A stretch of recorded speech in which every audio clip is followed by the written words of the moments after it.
nous.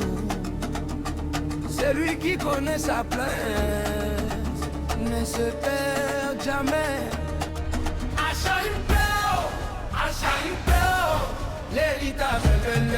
L'héritage t'appelle.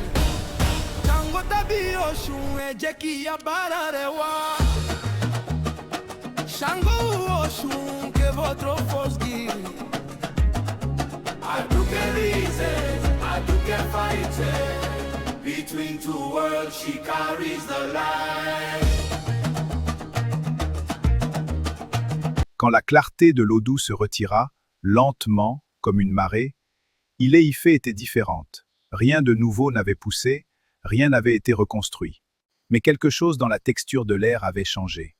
Comme quand une pièce est aérée après avoir été fermée longtemps, on ne voit pas la différence, mais on la respire. Kola était assis dans la cour, son saxophone posé en travers de ses genoux. Il avait vu une femme tenir debout contre quelque chose d'immense, ça lui avait suffi. Sans voir les orishas, ni entendre l'Odu.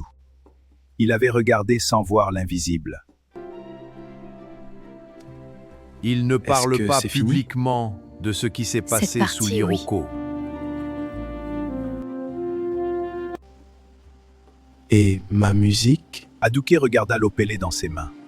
Elle sentait encore l'écho de l'Odu, plus calme maintenant, mais présent, comme une lumière qu'on garde allumée dans une pièce qu'on n'occupe pas mais qu'on n'abandonne pas non plus. Elle posa une main sur le saxophone et sentit quelque chose, une vibration, un fil, quelque chose de tissé il y a longtemps par une vieille femme dans une rue qui n'existait plus. Iya Agba avait dit qu'Ifa prenait ce qu'il y avait de plus précieux. Elle n'avait pas dit que c'était permanent. Essaie. J'ai déjà essayé. Sous l'Iroko après. Essaie maintenant.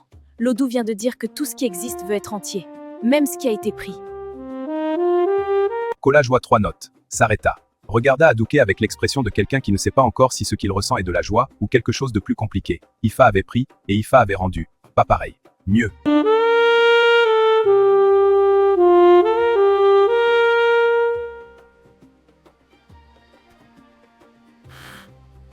Dans le ciel au-dessus d'Ile-Ife, là où le ciel s'était déchiré à l'aube, une cicatrice lumineuse restait visible pendant quelques heures encore. Pas menaçante, dorée, comme la marque d'une chose qui s'était passée et qui avait eu de l'importance. Aduke les voit une dernière fois dans le ciel du matin. Shango et Osun sont côte à côte. Ils ne sont pas identiques ni parfaitement d'accord. Mais ils se comprennent. Chacun reconnaît chez l'autre ce qu'il n'est pas. Shango tend la main. Osun la prend. Un instant de lumière comme une foudre douce et une eau calme, puis le ciel redevient normal. L'équilibre, ce n'est pas l'absence de conflit. C'est vivre avec les différences.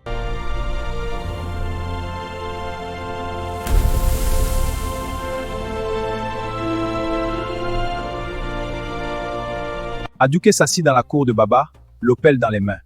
Elle ferma les yeux et pour la première fois le lança sans poser de questions, juste pour voir.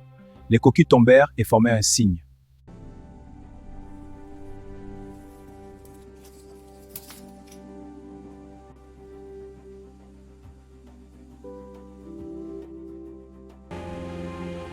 L'Odu lui dit simplement « Celui qui porte son héritage debout ne recule jamais. »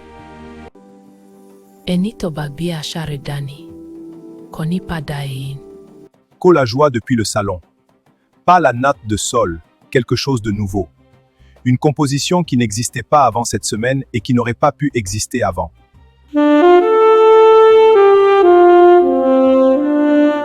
Elle portait tout ce qui s'était passé. La mort du vieux, le carrefour des choux, la rivière d'Osun, l'Iroko, les portes de l'Orun, la mer. Les sacrifices, la clarté. Pas comme une description, comme une mémoire transformée.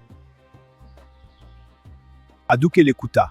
Elle pensa à son grand-père, elle pensa à sa mère, elle pensa à tout ce qui avait été tissé avant elle pour qu'elle puisse être là, dans cette cour, sous ce ciel cicatrisé, à lire l'Opélé pour la première fois librement.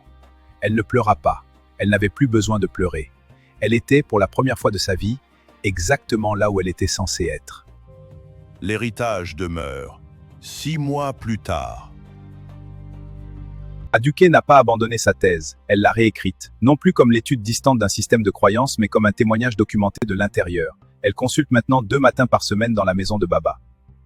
Pas à la place de sa carrière académique. Elle a appris que les 2 mondes n'étaient pas incompatibles. Ils s'informent mutuellement. Quant à Kola, sa musique est revenue, transformée. Il compose maintenant en intégrant des rythmes de bata et des structures d'odou dans son jazz. Son premier album s'appelle Sol perdu. Il ne parle pas publiquement de ce qui s'est passé sous l'Iroko. Mais ceux qui l'écoutent attentivement disent qu'il joue comme quelqu'un qui a payé quelque chose cher et qui sait exactement ce que ça valait.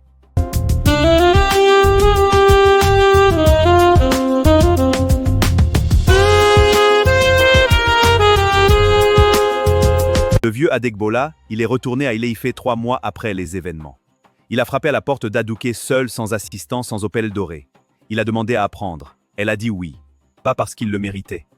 Parce que l'Odu lui avait montré que le mérite n'était pas la question. La question était toujours « Est-ce que tu veux être entier ?»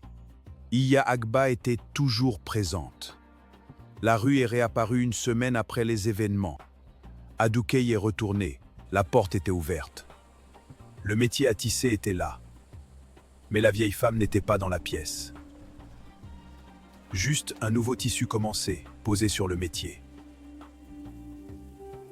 Adouké a regardé le tissu. Elle a reconnu les contours d'un visage qu'elle ne connaissait pas encore.